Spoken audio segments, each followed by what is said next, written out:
Well, hi everybody, this is Steve, D9 Games, Enlightened, made by the pros, played by the pros. Our updates are on schedule for August 25th, and we're going to add a couple of things. One of them is an off-season mini game. That's what I call it, but it's more of if you're not enlightening a roll that you made with double nine, you can make a roll versus the appropriate ability to gain a skill. So skills are about 3/4 as powerful or maybe half as powerful as an enlightenment. So you can continue to gain skills in the off season if you're not enlightening. If you're enlightening, then of course you're upgrading that enlightenment to a bona fide ability or talent that you have.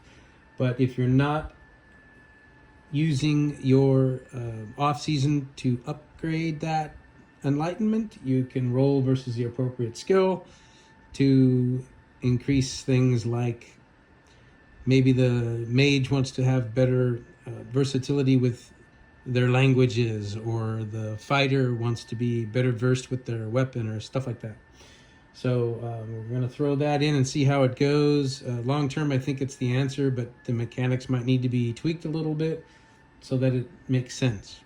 One of the other things we're working on is, we don't have a name for it, but it's similar to extra effort or a chi, something where any player can spend a health dice and put it immediately into off season to gain an extra die of ease, or we're not sure, we might even call it an auto success, or add a condition, or whatever the case may be there. And that may also be tied into off-season mini games. So in the off-season, if you want to acquire this, trying to think of a good name for it. If you're listening to this, you have a good name and a tip, throw it in the comments.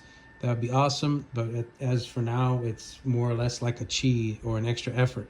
So you're trying to jump across a chasm and grab a rope, and then just to be safe, you're going to spend an extra health die. Or it might end up being, if you fail, it's a reroll. I don't really care for rerolls too much, but it does give you another chance to enlighten, so maybe that is the answer. But it's bottom line, you're spending a health dice into an off-season pool, which you will not get back until the off-season, but it'll give you the success or the extra die of ease or the extra foot you needed in that jump, or a called shot or something epic to improve the storytelling aspect of your game. So that's the purpose of that one. Moonstones and blood rocks, as I've mentioned before, we're still kind of icing how that's going to work. A lot of times if you're seasoning one in the off season, it needs to be used right away in that next season, or it expires. So there's some kind of a possibility of expiration on those items because they're so powerful in the enlightened Twilight of Faith system. Another topic we're looking into is AoE. If you're casting an AoE closer than 15 feet, there's going to be some pretty heavy duty repercussions if you fail. If you're casting it past 20 feet, maybe not as much. And then of course you could misdirect those AoE shots, or range shots too. It could be done with a bow, it could be done with magic, and it could cause some ill effects to you and your party members. I'm probably not going to add any more monsters to this next update, because the goal is to get you to create your own monsters. You have a lot of ideas already, and we want to show you how to flesh out the ones that you already have in mind. You might have I come up with them all the time. It's like, oh, wouldn't it be cool to have this type of beast, or this type of creature, or this type of kind of dungeon trap that's more of it's kind of alive, or a demonic or something. But there's so much there that we really don't want to nerf your creativity by throwing in a bunch of things to choose from. So probably not going to touch on too many of those. I did want to talk about traps though, so maybe it will be carried into the update. But one of the things that Jim and I talked about, and we had a couple of coffee meetings since my last video. I didn't do one last week. We had some family in town, and quite frankly, I was just pooped, and I didn't want to just throw mud on the wall. I wanted to really have a good topic. So I want to talk about traps. So as opposed to just doing damage, I'd recommend a condition. So maybe it's a time hindrance because I always use timers in my games, thanks to an awesome YouTuber, Runehammer. It's where I learned to use timers, and I love them. So when you got a timer ticking, a trap might cause that timer to tick quicker. You might lose a couple of rounds because of a trap. A condition, maybe you twist an ankle, so now your speed is halved, or something that has to be healed in the off season would be a good way to do it. So in a nutshell, as you're creating these custom traps, I would highly advise that most of the time do it to be more of a hindrance, a nuisance, a condition, or some kind of injury that might be lingering that needs to be fixed in the off season, not just a damage spike. Not just, okay, this is the level 5 trap, so you take 10 damage and you hit the spikes, and I'm not a huge fan of it. Sometimes it's fine, sometimes it's necessary, especially if there's a big warning and they do something stupid, then that I'm okay with it. But I would highly recommend considering conditions, so make it more of a time nuisance, or maybe it drains some of their economy, their equipment. Maybe they need to burn a rope, or use a rope that ends up getting frayed or useless or whatever. So that's it on traps. As far as mana, when you're in a high mana area, we talk about that in the Twilight of Fae Enlightened system all the time. I would also recommend more or less damage. So it's a little different than traps, but as opposed to, okay, you're in a high mana area, if you're casting, you gain a die of ease or a die of difficulty. I don't like the ease and difficulty when it's a high mana area. The way I imagine a high mana area is you're working with fire.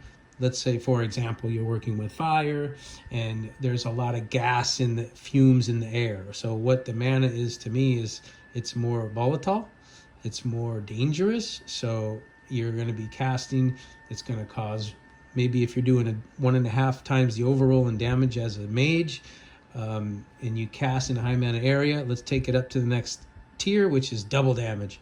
And if you crit, triple damage, stuff like that.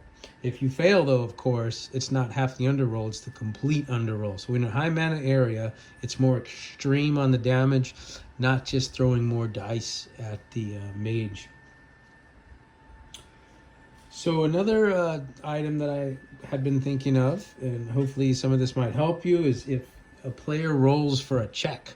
They roll for a check and they fail, and then the proverbial, okay, I'm going to try now. Okay, I'm going to try now. And then it goes around the table and you have 7 players or 6 players or however many you have at your table, all trying the same check because they know that's the answer. And one of them is going to make the roll. Whoever makes the first check rolls appropriately. If they are skilled at that type of check, they roll with a die of ease. If they're inspired by the bard, they roll with 2 dice of ease. Whatever the case may be. The second person, you drop a die of ease. So if the second person is also inspired by the bard, but maybe they're not skilled at this type of check, they're going to be normally rolling with 1 degree of ease, but because they're the second person that round to try this, they lose a die. Now it's a straight roll. The third person to try might be rolling 1 degree difficulty, and it goes down from there. Just a thought, something I like to do, because something that bothers me in gameplay is, not bothers me, but it's just kind of dull when everybody goes around the table. One of them's going to succeed, and voila. But what's interesting about that is you take it down a degree of difficulty for each player that wants to try it that round. Or that encounter, however you want to do it. I'm thinking round's probably good enough. In the update, and I'm not sure if it was in the last update in June, or it's going to be something that I penciled in. It's waiting for the August update. It is the Heavy Shield Fighter getting the talent Bulletproof. What that simply does is the Heavy Shield Fighter does not take glancing blows. So one of the things that I love about the Guard is they have a choice to go Heavy Shield, or they can go Large Weapon or Great Weapon Fighter or whatever. They could also do a custom, like I've talked about before. They could do a different class type, tier 2, than what's in the PDF.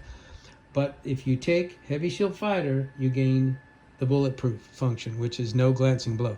So you take, your armor absorbs 6, you take 6 damage. Normally it'd be a glancing blow. Now it's nothing. So That's kind of cool for the guard. He's a support class, a protector, and that's a nice little factor. We're going to see how that goes. And the last thing is artifacts. So, as you know, the Teeth of the Dragon are artifacts, and one of the things we've discussed probably for well over a year now is the effects of artifacts versus magical items. Artifacts are magical items, but they're a greater tier of magical item. And one of the things that you might consider doing, and we love to do it, is when you pass out an artifact at low level even, you give the artifact itself level ups. So you might be dealing with Draconis, the Tooth of the Dragon, and it's got all these amazing things it can do. Maybe there's 4 or 5 traits and benefits that this sword might give to you, but only unlock the simplest or the less damaging function first, and then as the player spends time with this weapon in the off season or enlightens, maybe they roll double 9 on their attack and they say, hey, instead of enlightening my attack, I want to enlighten my artifact. So artifacts can be enlightened, and I propose artifacts could be immediately enlightened. You swing your sword, you roll double 9, you right then and there, you can describe what it does. You can add your feature immediately, and it does not count toward an off-season enlightenment if it's an artifact. Magic items, different. Artifacts, a greater, exciting, higher tier effect. So that's all I have. We're going to do the update is on schedule for August 25th. I'm going to throw a few more things in there. Thanks again for anybody who's having fun with this game. And again, if there's anything else that we come across that helps, that we mentioned that might help you in your game, whatever game you might be playing. Awesome. So until next time, peace.